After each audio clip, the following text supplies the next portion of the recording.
ఈ మార్గశిర మాసం విశిష్టత ఏమిటి, అసలు ఈ మార్గశిర మాసం ఏమిటి అనేది మనం ఈ వీడియోలో తెలుసుకుందాము.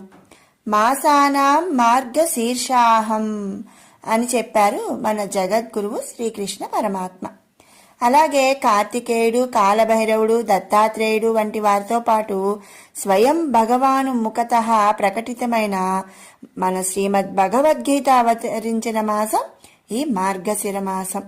ఈ జగత్తులోని అన్ని విభూతులలోనూ తాను ప్రకటితమైనప్పటికీ కొన్ని అగ్రగణ్యమైన విషయాలలో తన స్వరూపం స్పష్టంగా తెలుస్తుంది అని చెప్పాడు.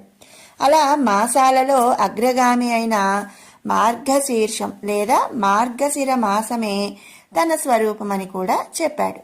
మార్గశిరం తరువాత వచ్చే పుష్యమాసం నుండి ఉత్తరాయణం ప్రారంభమవుతుంది. ఉత్తరాయణం దేవతలకు పగటి కాలం. అలా